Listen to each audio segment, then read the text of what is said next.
Alright lads and lasses, I'm Xcentric Racer. We are back on Forza Motorsport 7 for another XFRS. This time we are running C-Class pre-1980s muscle cars. First race I headed to Laguna Seca, and as you can imagine there was a lot of chaos on that one. Immediately we are going into the first corner in a V formation. I think there was about 6 or 7 cars there. Yeah, that's how close the racing was this evening. It was a lot of fun, and I can imagine a lot of cars into one corner, there's going to be some incidents. Unfortunately, one of the Camaros just got tagged and was just forced under the sand. This Firebird was looking at the back of the Falcon. Apologies for making you stare at that veg plate for so long. Oh, you're welcome. I don't know. Whatever floats your boat. The Firebird did try to go look in the inside of the Falcon. However, was just too far back. The Falcon just had a good enough run. However, the Firebird was keen to make the position, would have a go up the inside of the next corner and would make the position stick. The Cougar up ahead was very quick down the straight, struggled a little bit through the corners. The Firebird tried to go up the inside.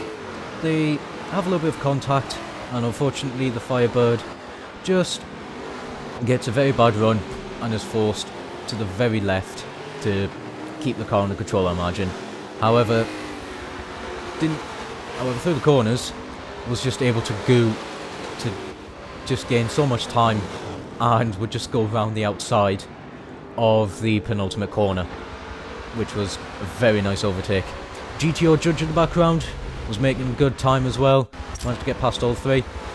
And as we look now at the same battle, this time from the Falcon's perspective, a El Camino was also in this battle. There weren't very many of them around actually. This Falcon tried to go up the inside of the Cougar. The Cougar was stuck on the outside of the judge and was just hung out to dry. Would lose 1, 2 and almost 3 positions as the El Camino would try and go up the inside. However, the Cougar just had that enough speed down the straight that it would be able to keep its position as well from the runs to the next corner. However, the El Camino would try its luck again going round the outside, around the next corner.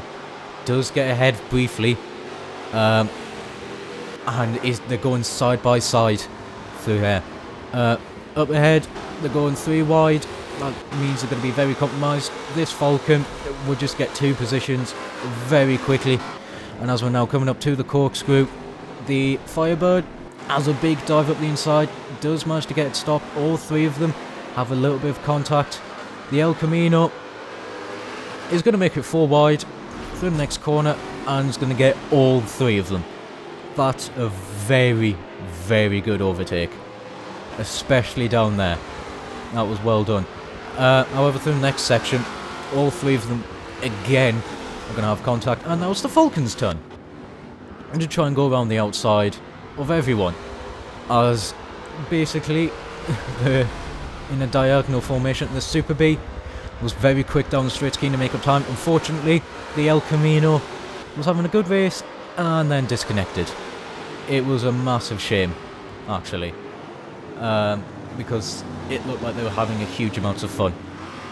However, as we're coming up to the first corner, the Super B tried to get past the Falcon, unfortunately couldn't quite do it, gives it a little bit of a tag. Does let off though to let the Falcon regain control. That's going to lose it some time. Further back there was some close fighting as well. I think this was further up. A Mustang 2 was looking for a way past a Dodge Charger. Dodge Charger having the straight line speed advantage, Mustang 2 having the cornering advantage. As we're coming up now to corkscrew, the Mustang 2, you can see it was making up a lot of time through that braking zone, however was too far back to really make any positions whatsoever, as 2 of them have oversteer. The Impala behind gets a bunch of understeer.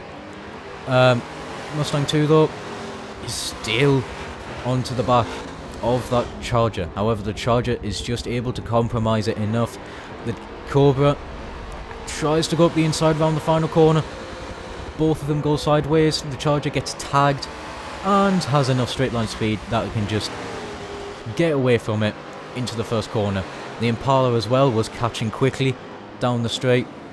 However, the Mustang was just far enough ahead, was able to defend, didn't need to defend heavily, and in doing so actually didn't get that much of a compromised run, and was then immediately to the back of that Charger. The Impala is coming under threat from a white GTO Judge. The Mustang, you can just see a Charger up ahead getting a bunch of oversteer.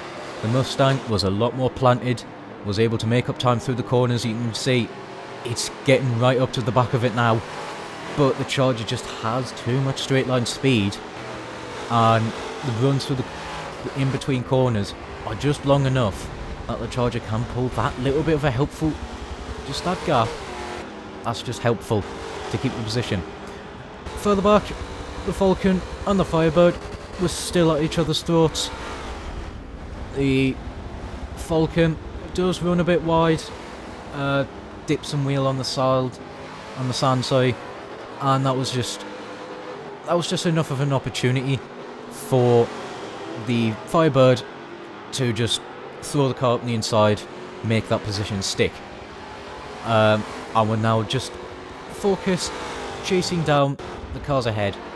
Speaking of the cars ahead, white GTO Judge was still trying to find a way past the Impala. The Impala was very good down the straights actually. The white GTO Judge was much better through the corners. Unsurprisingly, have you seen the size difference? Coming up now to the first corner under the brakes, you can just see how close the gap closes through one braking zone between these two cars. And into the next one, the Impala gets a bit of sideways, the Judge is more planted, he's going to get a better run. Again, coming onto this sort of straight, is right up to the back of the Impala, but the Impala is just fast enough that even with a slightly compromised run out of the corner, it can still defend its position from that GTO Judge. The Judge is just not going to be able to make any positions, even with the Impala sliding all over the place through the next corner. Coming up to corkscrew now, it's still got a healthy margin ahead of that Judge. The Judge though is going to have a big throw. Unfortunately, it was just too far back. However, didn't lose any time from it, trying to go around the outside of the Impala. And whilst these two are fighting, the Super B in the background is going to start gaining time. Due to that, not having to deal with any fights, it's not going to compromise its lines. Whilst these two are going to continue fighting, the Impala again is just sliding out of these corners. It's slowing itself down. That's going to allow the Judge to make up time. However, the Impala is far enough ahead, and now the Judge has got to worry about a Super B that is also faster than it down the straights. However, the Judge is no slouch down the straights. Is just able to defend from the Super B. Just can park it on the inside. The Super B, though, is going to do a little bit of a cutback. He's going to get the car alongside. However, he isn't going to get it ahead. Coming through the next corner, though, it's going to try and go around the outside. Just doesn't have enough grip. Just goes sideways and just goes on the sand. The Impala gets a big slide. It's going to go on the sand as well. That's going to allow the Judge catch up. The Judge is going to try and go around the outside of the Impala. The car is alongside. The Judge gets a very good run. However, the Impala just has enough straight line speed and enough acceleration to keep ahead. It's going to defend the Judge. It's going to give it a little bit of a rub. It's going to run wide. That is going to allow the Super B to get up the inside of both of them. Just was able to make an advantage of their fights into the corkscrew, gets on the brakes, manages to get stopped and keeps the position. Further back, the AMC was trying to defend its position from a Daytona, and in the process of all this, a pink Camaro was also joining into the fight, getting a little bit of oversteer out of corkscrew. The Camaro was a lot better through the corners than these two. However, because it's much better through the corners, and this is C-Class, mind you, it's going to be compromised somewhere, and that compromise is the straight line speed and its acceleration. It's slower compared to these two, and because of its lack of acceleration coming out the corners, it's not really able to make a move against the Daytona.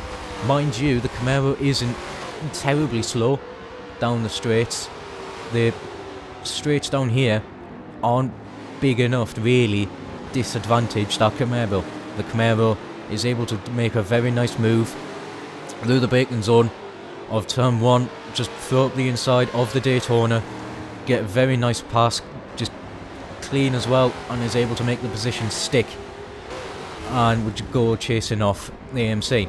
At the front, I spent all of my race, well, some of the race I was fighting a wooden Monaro, and the rest of it was catching up to the back of this Charger. This was on the final lap. I knew time was against me.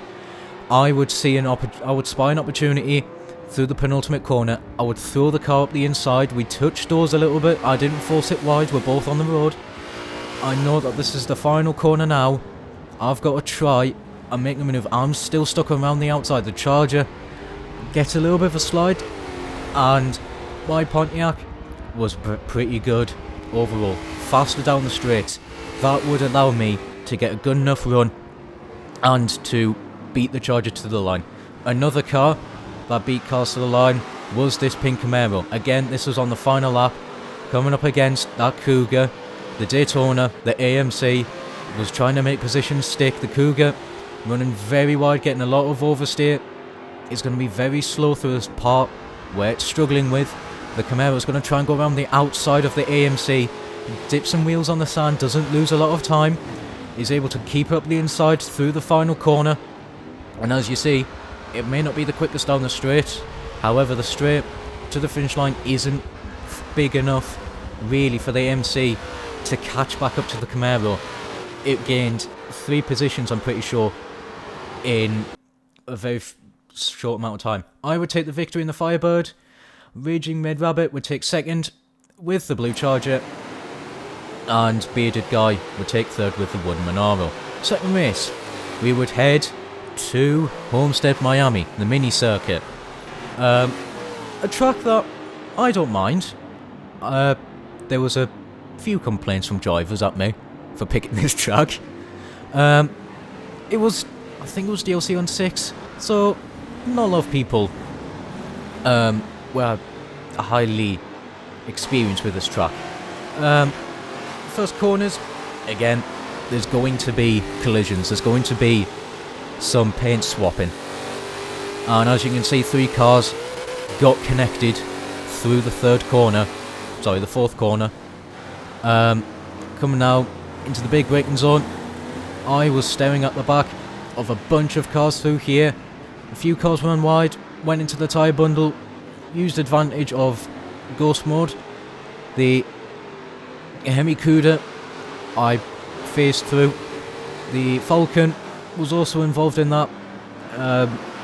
Was stuck on the outside, and there was huge amounts of chaos through the first lap. There was just so much going on that it's just, I could point a camera anywhere, something was happening. As we're heading on lap 2, through the second corner, I brake a little bit too early. That allows the Grey Falcon to go around the outside of me. That was a very good overtake, actually. Outbrakes itself a smidge. I'm still stuck on the outside of the 3 of them. The AMC goes across the grass, runs a little bit wide. The Super B is catching up to the 3 of us as well. They go 3 wide up ahead into the braking zone. I get the brakes pretty good, actually. I'm going around the outside of the Falcon. That's going to put me on the inside for the next corner. However, through this double left-hander, I'm stuck on the outside of a Firebird. There's a little bit of contact there. Thankfully, no time was lost. Well, no real time was lost. I did lose a position, though, to that wide judge. However, I'm still on the inside. Us two have a little bit of contact. I throw the car wide because I don't want to spin him out. So within 2 laps, I'm pretty sure everyone had at least a contact with someone else. A little bit further back, the Mustang 2 was trying to find a way past a Holden Tirana. Both of these were very good through the corners actually. The Mustang had a little bit more straight line speed though.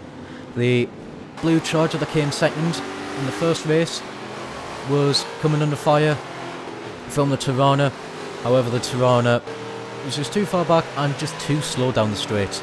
The Mustang was just fast enough, but was faster. That would get up the inside through the braking zone. The Tirana would try and fight back. Again, we've got a lot of cars going to a very narrow section. The Charger gets a little bit compromised, even more compromised when there's a Camaro in its face. The Camaro does go on the grass and is in a very awkward position, and unfortunately trying to get back onto the track safely, it doesn't work out too well and just tags the Tirana.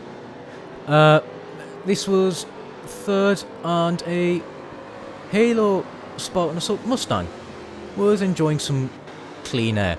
However, as you can see, the pink Charger was starting to catch up to it, and there's 2 cars further back fighting amongst themselves. As we now look a little bit further back, there wasn't really much racing going up there. The rusty Mark 1 Mustang, I know it's a pony car, but it was allowed in this. Shut up. It was trying to look up the inside of the Impala. It was too far back. It's going to be stuck going the long way around the outside. That tyre bundle sticks out and has claimed many people in this 12-ish minute race. However, it's going to try and look for a way past the Impala through the chicanes. It was too far back. The Tirana is going to go up the outside of it. It's going to be on the inside onto the straight. However, the Tirana does not have straight line speed. The Mustang, faster than it, is just able to keep its position. The Daytona was going to have a look up the inside through the turn 1. Was going to keep its car there.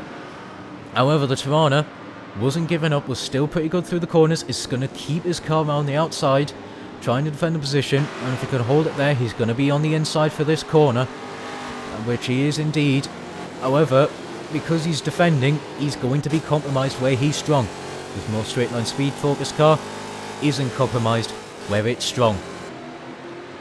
As we're now looking further up the field, the Halo Spartan Assault Mustang did fall back a little bit.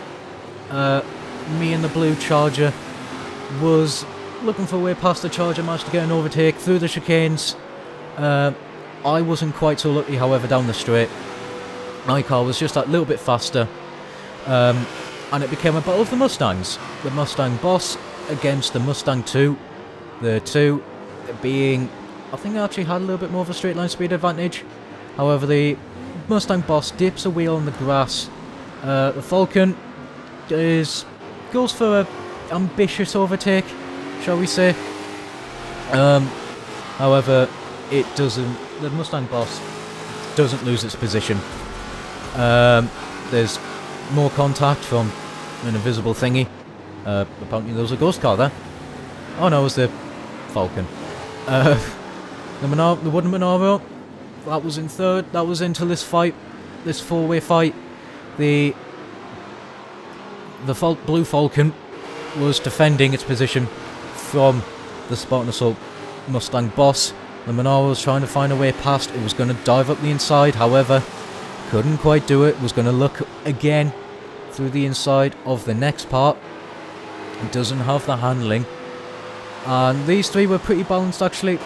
The Impala though would try and go around the outside of the wooden machine and the Mustang Boss, however, just didn't quite have the handling. The wooden Monaro would throw it up the inside, does make the position stick. With the Mustang being hung out to dry, the Impala too would try and get an overtake as well. However, it's still going to be on the outside, but gets a good enough run through the corner, and with its superior straight line speed would make the pass stick. Further up, again, after me and the Mustang boss had a little bit of coming together, I was now having to try and find my way past the Mustang 2. Of course, the Mustang 2 being better around the corners, my Pontiac being better down the straights. That bit where it joins onto the oval is a little bit of a pain if you're on the wrong line, which the Mustang 2 finds out. It just runs wide and clatters the wall. That allows my Pontiac just to go up the inside. The Grey Falcon up ahead falls off the road, does join on safely, which is highly grateful. Well, and the Mustang 2 did try to gain up time, however my car was just too quick down the straight. Again, the one Monaro had a little bit of contact from the Impala, however was still up the inside, and was just able to keep the position, was trying to find a way past that Blue Falcon. The Blue Falcon, if I recall, was decent everywhere. The Monaro, though, again, is trying to look up the inside through both parts of the chicane. The Impala gets a big slide coming on to the start-finish straight. The Mustang boss, you can see in the background, was starting to catch up as these lot fight. The Impala goes round the outside of the Monaro and would throw up the inside of the Falcon. However, the wooden Monaro, good on the brakes, would immediately gain its position back, and more than it bargained for, by getting past the Falcon. That was very good, actually. And whilst those three were fighting, the Spartan Assault Mustang was then starting to catch up. Yes, unfortunately, another person did lag out. There was a few internet problems, however, it was mostly stable. There was no real lagmobiles, just people's internet themselves.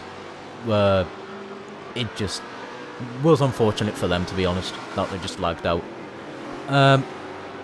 The Falcon was trying to find its way past the Holden. We had a nice Holden versus Ford battle, and the Holden so far was just winning the fight.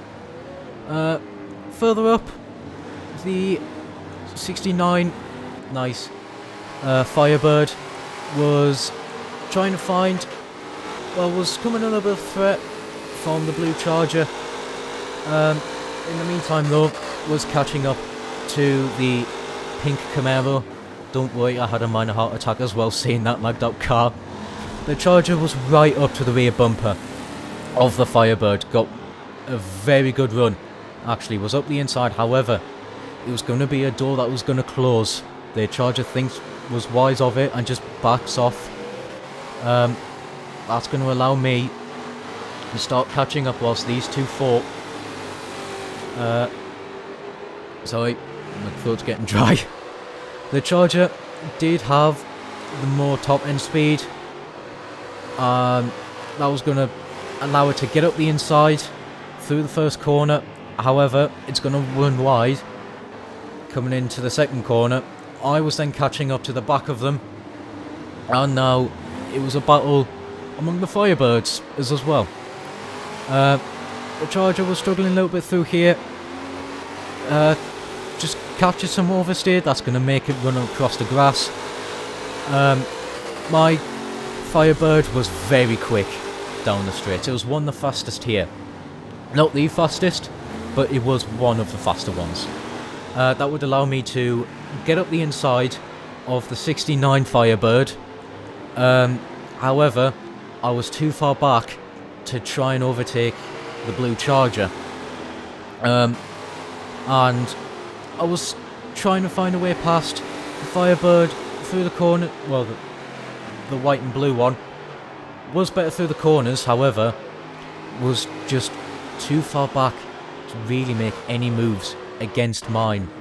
Out the front, though, the El Camino just managed to run away, started second, stayed out of trouble, and just flew. This is the cooldown lap, don't worry. And yeah, just didn't see anyone else. So Yen would take win, Viper would take second, and Sheep would take third. Our final race, we would head to Road Atlanta Full.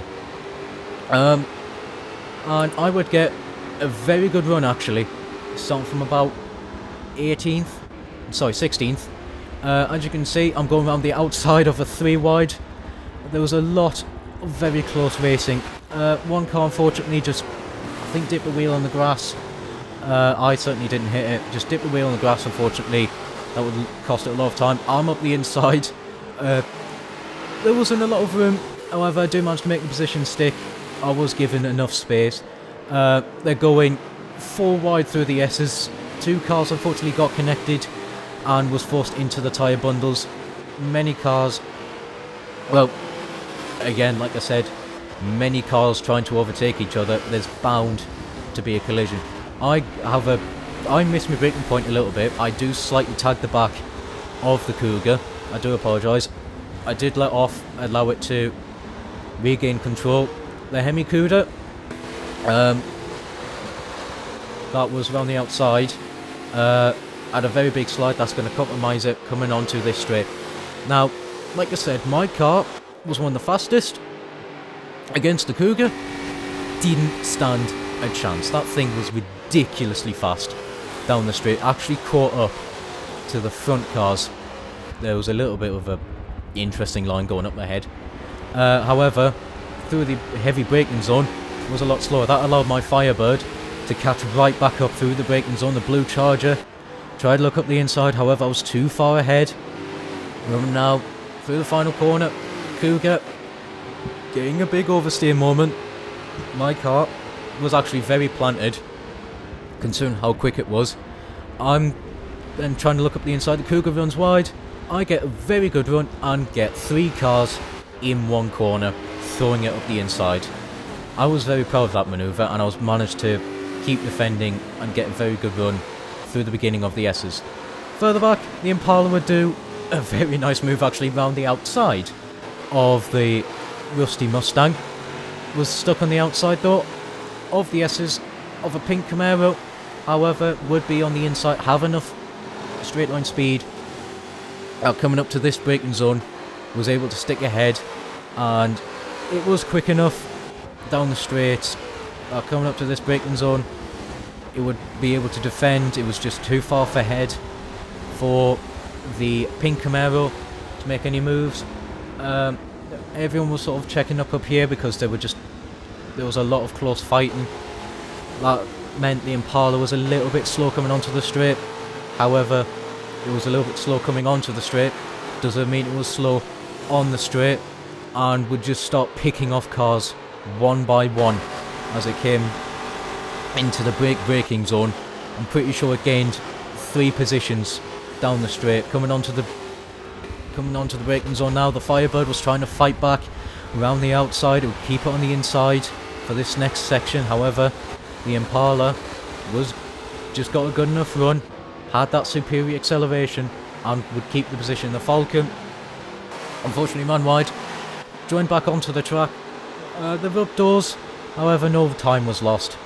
The Falcon though would lose a little bit more positions and was stuck on the outside of 3 wide. Gets a little bit of oversteer, I think it was from a tag. Up ahead the Impala, you're going 2 wide, coming into the S's. Impala with a uncompromised run would try and get up the inside of the pink Charger. Was too far back though. The Firebird ran a little bit wide, trying to find a way back. Well, passed back the Impala. The Mustang 2 though had good acceleration. That was my shoulder, don't worry. Get a little bit sideways, however would go around the outside of the Firebird. That was a very good overtake as well. A lot of good overtakes in happening.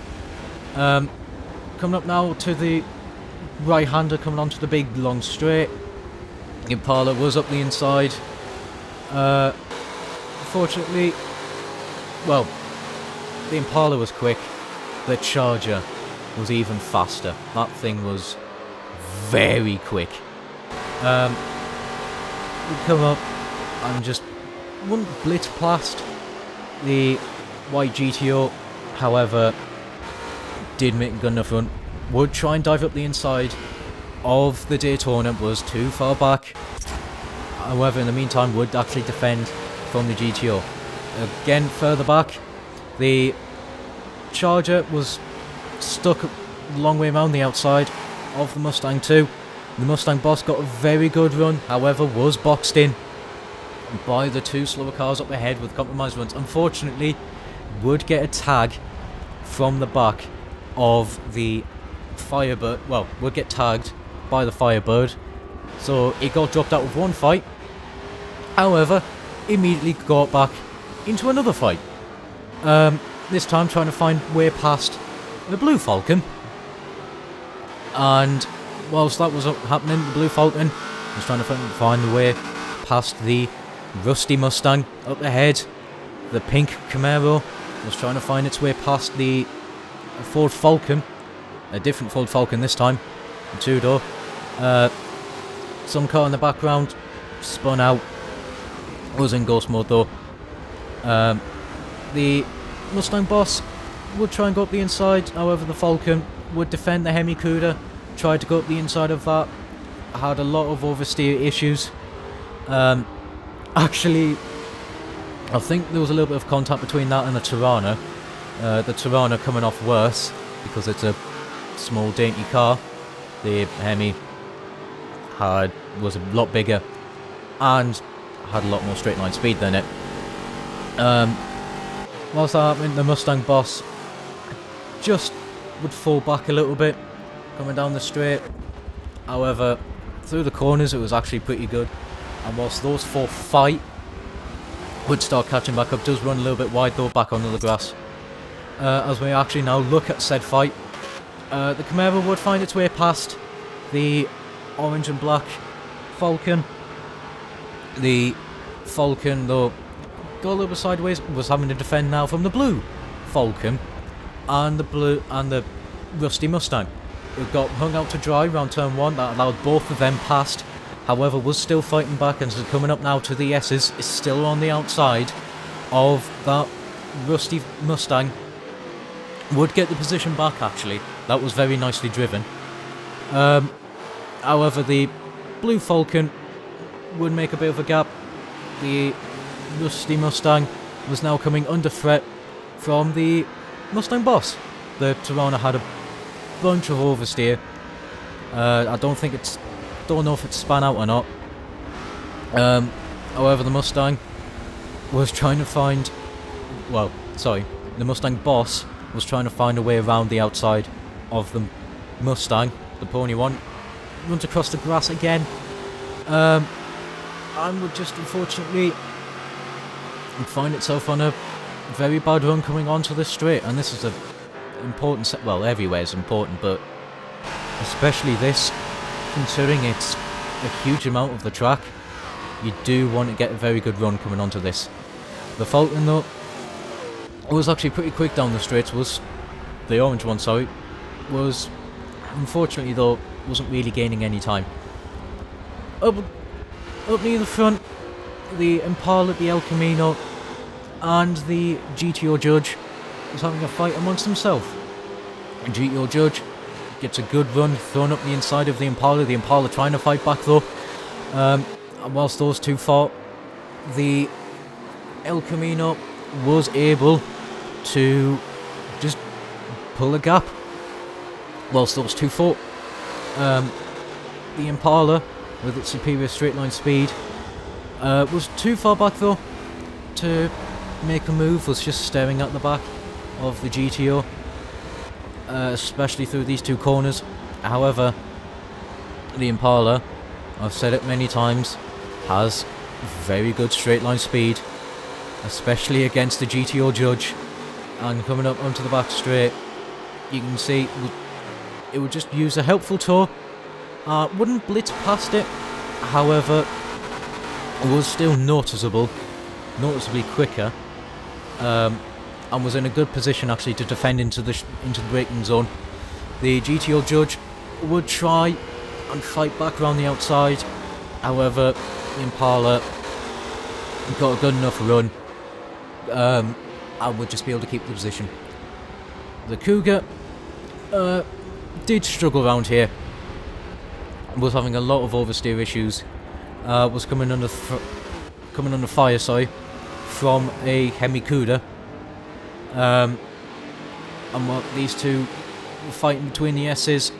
Bunch big oversteer. There was a bit of a slide there from the Eliminator. However, it was still far enough ahead from the Hemi-Cuda. The Hemi-Cuda couldn't really make any advantage of it. However, it did get a good run through the next corner. Tried to look around the outside, but the Cougar had enough straight line speed that the Hemi couldn't make the position stick and would just drop back a bit too much really to try and make any positions going down the back straight onto the corner. And especially considering how quick the Cougar was, it was probably the fastest car down the straights. The Cuda was just left to dust. And coming down the straight, you can see it just immediately catches up to the two cars up ahead, the Tirana and the Mustang Boss. It was brought into the fight by just pure straight line speed. Doesn't gain any positions. Well, that was a hell of a long way back. Also, brake lights are on the front. Don't ask me. As we're looking a bit further up the field this time, the wooden Monaro was under fire from the Daytona. The Monaro got a little bit of a slide through the S's. Gets a very big slide through the next corner. Goes a little bit adventuring. The Daytona, it was planted and would just be able to keep it, just run its normal line. Would say thank you very much to a unfought for position gain, and did have, I believe, it had the straight line advantage against the wooden Monaro, and would just be able to keep its position up ahead. The field did sort of spread out at this point. However, at the front, once I managed to get through the field, I then just ran away. The Super B behind was catching. This was on the cooldown lap. Was catching me. However, was just too far back. If it managed to get through the field a little bit quicker, it would have been a very good fight. So I'd take my second victory. Sheep would take second with the Super B, and Yeet would hold on to third in the Falcon. This evening was a lot of fun, actually. My Firebird was absolutely incredible. I really enjoyed it, and I hope you guys enjoyed this video as well. If you did, like, comment, subscribe, hit the notification bell, all that jazz. If you want to take part in these, there will be a link in the description to join the Discord in order to sign up for these. If you just want to join my Discord in order to take part in special Forza 7 events or the GTA racing that will happen on Saturday, sorry. Then there'll be a second link. The bottom link will be my Discord. The top link will be the Discord in order to sign up for these. However, that is it from me. Till next time, ciao for now.